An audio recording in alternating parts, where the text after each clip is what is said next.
चलिए आज मैं आपको कमांड स्वीप का कराऊंगा। स्वीप कमांड की शॉर्ट फॉर्म होती है SW। स्वीप कमांड की शॉर्ट फॉर्म होती है।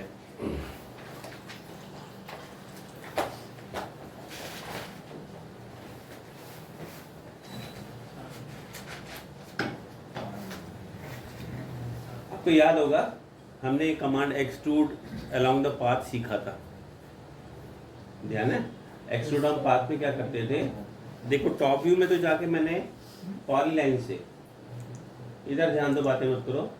टॉप व्यू में हम गए, मैंने पॉलीलाइन दिया और पॉलीलाइन से ये एक मैंने शेप बना दी, जैसे मर्जी शेप हो सकती है।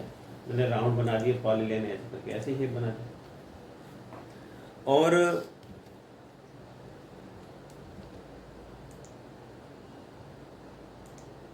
ये हमने पॉलीलाइन से शेप बना दी, ध्यान याद है ना, हमने उसमें किया था। ये हमने बनाया था टॉप में, और जब हमने इसका फ्रंट व्यू देखा तो फ्रंट व्यू में हमें ये ऐसे दिखाई दिया, जाहिर सी बात ऐसे नज़र आएगा। यहाँ पर हमने एक प्रोफाइल बना दिया, अगर हम इसको आइसोमेट्रिक में देखें तो हमें ऐसे नज़र आएगा। ये याद है, हमने एक्सट्रूड कमांड लिया था, एक्सट्रूड सिलेक्ट ऑब्जेक्ट, इसने बोला तो हमने प्रोफाइल सिलेक्ट कर लिया, एंटर। पाथ बोला इसने तो हमने पाथ सिलेक्ट कर लिया, इसको ले लिया, करेक्ट। ये तो हमें आता ही है। आज जो हम कमांड सीखने जा रहे हैं स्वीप का, ये इसी का एडवांस वर्जन है। मतलब ये जो हमने सीखा था इसी के अंदर में कुछ एडवांस ऑप्शन है। वो क्या ऑप्शन है वो समझ लेते हैं। हमने यहाँ से कमांड लिया स्वीप का और सिलेक्ट ऑब्जेक्ट, इसको लिया, एंटर। और ऑप्शंस में से हमने क्या किया कि यहाँ पर आपको मैंने बताया था कि जब हम कमांड एक्सट्रूड देते हैं तो कंडीशन ये है कि दोनों को परपेंडिकुलर होना चाहिए। लेकिन अब मैंने क्या किया कि यहाँ पर पैरेलल बना दिया ना, ये भी टॉप में था तो ये भी टॉप में बना हुआ है। फिलहाल दोनों के दोनों टॉप पे ही हैं, है ना। स्वीप कमांड में कोई कंडीशन नहीं है कि दोनों का परपेंडिकुलर होना जरूरी है। हम दोनों को सेम में भी बना सकते थे। मैंने इसको भी टॉप में बनाया और इसको भी टॉप में बनाया। आपने सिलेक्ट करा, एंटर करा, और आपने जब इसका पाथ लिया तो देखो इसने कर दिया। मतलब ये चीज़ अगर मैं एक्सट्रूड में करने की कोशिश हम करते, एक्सट्रूड में देखो सिलेक्ट करा आपने, एंटर करा और पाथ ऑप्शन लिया, तो इसने इसको नहीं किया क्योंकि ये परपेंडिकुलर नहीं थे आपस में, ठीक। लेकिन जब हमने यहाँ से स्वीप लिया तो स्वीप के बाद हमने सिलेक्ट करा, एंटर, और इसको, तो ये हो गया। मतलब कि इसके लिए कोई कंडीशन नहीं है कि इसका परपेंडिकुलर होना जरूरी हो। पहला तो हमने ये देखा इसमें चेंज। दूसरा चेंज हमने ये देखा कि यहाँ पर हमारे पास ऑप्शंस में एक जगह आता है स्केल। हमने स्केल ऑप्शन ले लिया। स्केल ऑप्शन देने के बाद इसने आपसे कहा स्केल फैक्टर बता दो। मैंने यहाँ से 0.5 का स्केल फैक्टर दिया और पाथ को सिलेक्ट करा। तो हमने क्या ऑब्जर्व करा, आपने देखा ये स्टार्ट होते होते जब एंड पॉइंट पे पहुंचा तो ये रिड्यूस होकर इसका हाफ रह गया, है ना।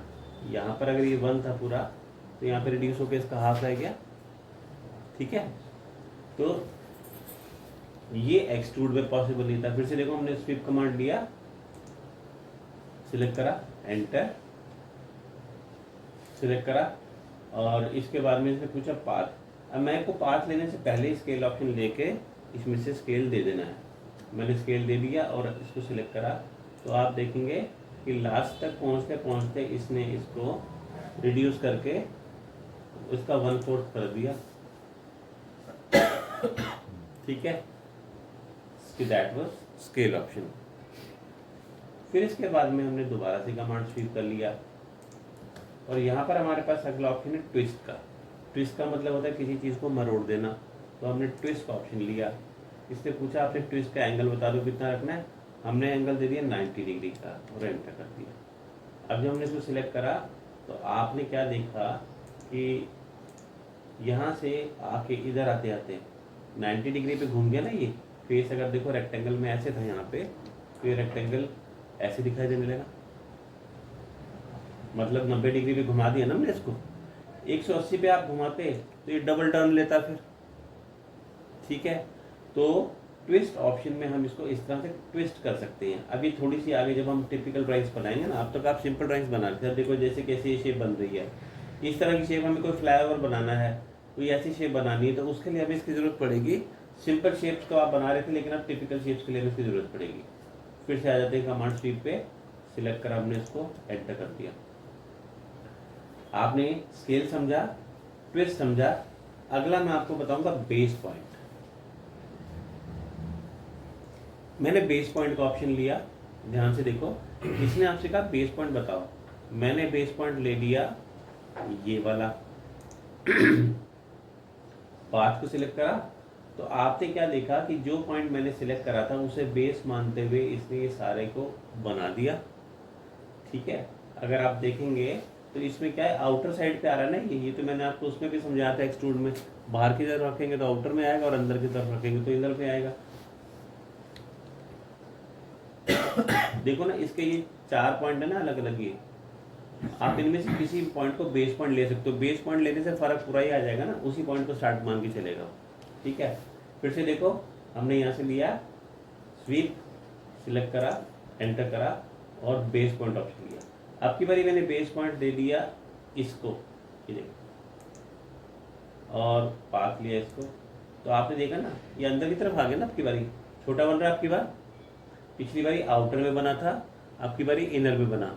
ये आउटर इनर वाली बात तो एक्सट्रूड में भी हो रही थी, लेकिन यहाँ पे ये बात हो गई कि इसने इस वाले पॉइंट को बेस मानते हुए इसके साथ में कनेक्ट कर दिया।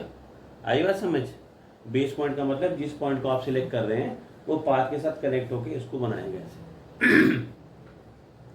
ठीक है, तो इसमें हमने कुछ एडवांस ऑप्शन देखी। स्वीप पे एक ऑप्शन और भी है जिसका नाम है अलाइनमेंट। अलाइनमेंट में जब आप जाते हो तो ये आपसे पूछ रहा है कि स्वीप करने से पहले वो ऑटोमेटिकली इसको परपेंडिकुलर कर ले या ना करे। अभी इसमें यस लिखा हुआ पहले से इस ऑप्शन में। इसका मतलब कि आपने देखा ना, जब हम इसको लेते हैं तो ये अपने आप कर देता है ना इसको परपेंडिकुलर।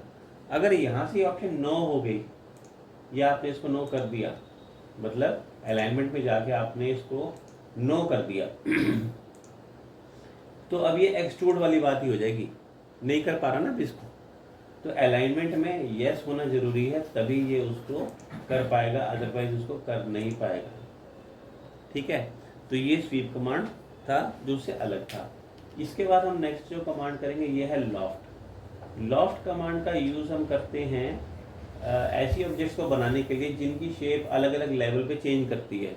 फॉर एग्जांपल जैसे कि कोई ग्लास होता है, शीशे का ग्लास है, उसका बॉटम जो है वो राउंड है, ऊपर से जाके वो स्क्वायर हो रहा है ना। ऐसी अलग अलग तरह की शेप्स होती हैं, बॉटल्स की होती हैं शेप्स, वो हम करेंगे। सो मैंने क्या किया,